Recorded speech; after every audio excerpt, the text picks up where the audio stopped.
Greetings, Local 2627 sisters and brothers. Today is November the 9th, Monday, and a couple of quick things for you. First thing about the test. Remember 2627 or DC37, we don't create the tests. We don't grade the tests. I mean, we don't set up the test dates. I mean, we don't certify the list. We don't create the list. And none of that information that we have. We don't even know what the contents of the test is going to be. I understand that they say maybe it'd be multiple choice. Maybe is an indefinite word. It's an ambiguous word. Maybe to be multiple choice. Maybe to be E&E. We won't know, and probably DCAS doesn't even know yet. So any questions you have like that, you should ask DCAS. The number is part of the filing notification. Now, one thing I can tell you is who should take what tests. If you are a permanent computer associate, you should be taking the promotional computer specialist exam. That's it in a nutshell. Now, I heard people that want to take two tests, take both the associate and the specialist. From my understanding is they're both tests are the same day, so how would you be able to do that? So what you need to do is look at the qualifications for the tests and then look on the webpage and see what the titles, because remember all our titles on the webpage. Look on our webpage and see what the description of the titles are and see what you think you fit in, and that's where you should go with that. Okay, emails. We're still getting 2 or 3 page emails, and we're still getting people who call and don't leave a message and hang up. We get missed calls. If you want to call back, you're going to have to call and leave us a number. We have over 5,200 people to deal with. We cannot pick up the phone all the time right when you call, because we're probably talking to somebody else, or maybe I'm doing this video, or maybe I'm in the field, maybe I'm at a meeting, maybe I'm at a hearing.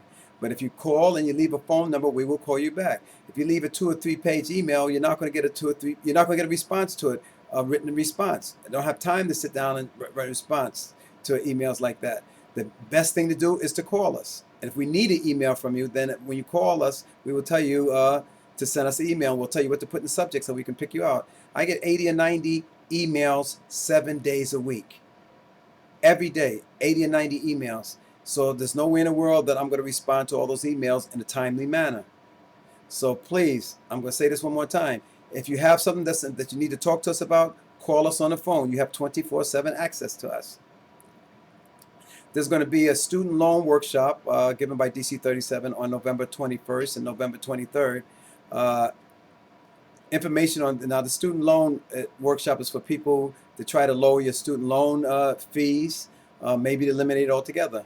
But you need to contact DC37. You can go to the website dc37.net/student-debt, and you'll be able to get all the information you need on that.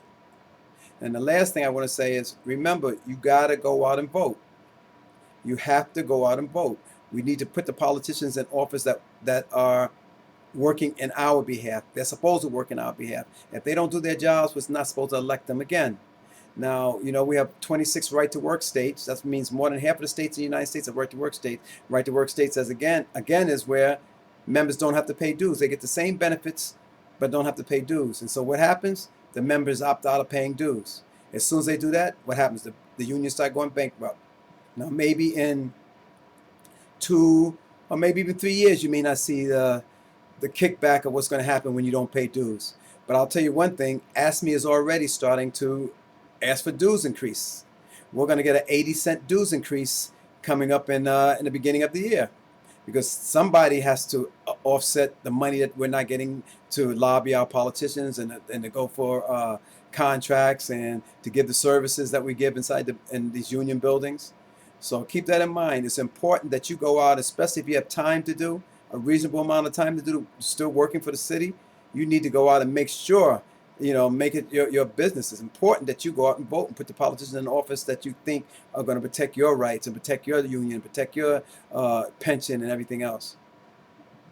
Until I talk to you again, in solidarity, this is Robert Ajay.